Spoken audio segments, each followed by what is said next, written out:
It's a good question to explore, because a lot of people feel that Samadhi means you get snuffed out, you kill yourself literally. It's not true whatsoever. First of all, what is suicide?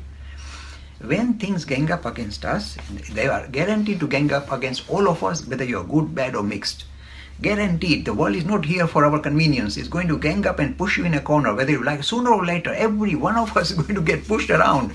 You can't stop it. So things will gang up and you will feel there is no outlet for you. There is no way for you to escape your calamity. We all go through this. What does Hinduism teach? It says, my friend, when things gang up like this is the time to show your true spirit, if I can use the word spirit. Come fighting. Try and fight your way out of your calamity. Don't just sit back and say, let me end my life because I solved my problem. You won't solve your problem whatsoever. So the idea is not to destroy, because things gang up against you. Don't say, I must snuff out my life, it's suicide. No, that's the last thing you do. Do you know why? When you do suicide, only thing you do is you snuff out this body. You lose link with this body. Fair enough. But your tradition tells you you're not going anywhere. You're going to be reborn. So now you'll be reborn again, but this time you got that impression that you actually kill yourself. That is not a good impression to carry with you in your next life. So it just makes you a weaker being when you're reborn. So suicide is the last thing. In fact, to the contrary, when things gang up and you come fighting, that leaves a very positive, impression on your psyche, saying, I'm a fighter. And when you're reborn again, you come out as a fighter and, carry on showing your spirit, if I can use the word. So never even consider for a moment the idea of suicide. That is no way to escape, because you're going to be reborn anyway with a lower character, with a much more damaged character. So why do you do that? Never think about suicide whatsoever. Samadhi is nothing to do with suicide. Samadhi says, my friend, we've been struggling to make sense of our human condition. That's what dharma means. It's trying to sort out our human condition. We've been struggling. Now, as we go along in this particular process, we will realize that what we are chasing after doesn't seem to fulfill our needs. They seem to have a blank in our system, which we can't fill. So all the material gains, all the mental gymnastics, does not give you that satisfaction that you are full. You feel still unfulfilled. That is why you keep carrying on your dharmic tradition, carry on this idea of struggling to sort your human condition out. Fair enough.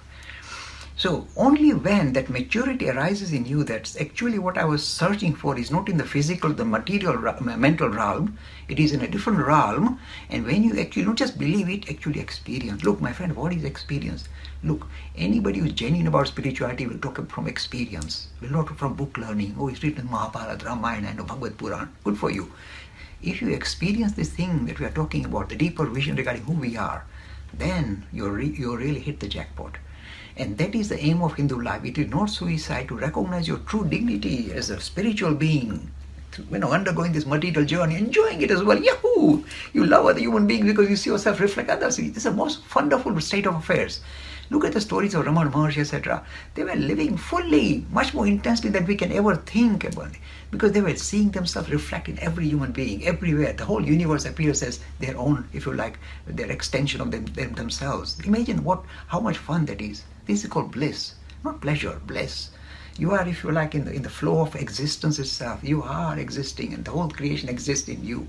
That is not a matter of belief, it's a matter of experience. And so this is what Samadhi is all about. You can have Samadhi with open eyes and seeing yourself as nothing but the whole creation. And you can close your eyes and go into Samadhi as well. And then when you feel that you are full, there is no need for you to link up with your body. And then there is no need for you to be reborn. That is called Samadhi. But there are some people who do not like to disappear like that. I did the story about the 4 friends. They in fact like to kind of keep one foot on the nirpeksh, means non-relative, and one on sapeksh, the relative plane. So they still like, even though they have realized the true character, nature, and spirit, they still say, no, I still love human beings. And as long as human beings are here, I want to interact with them. Let me tell you the story of Vivekananda. He said, look, I do not want moksha. I don't want this idea of release from cycle of rebirth.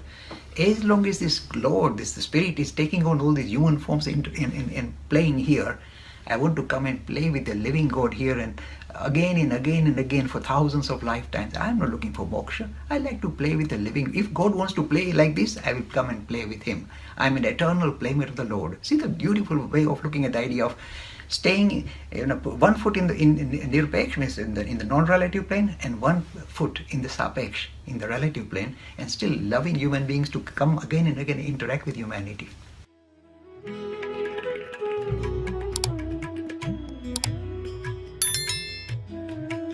free e-learning course in Hinduism. To register, please visit www.hindu-academy.com. Talks on Hinduism. Sponsored by People Care. Encouraging caring for the elderly in their own homes. For more information, please visit peoplecare.com.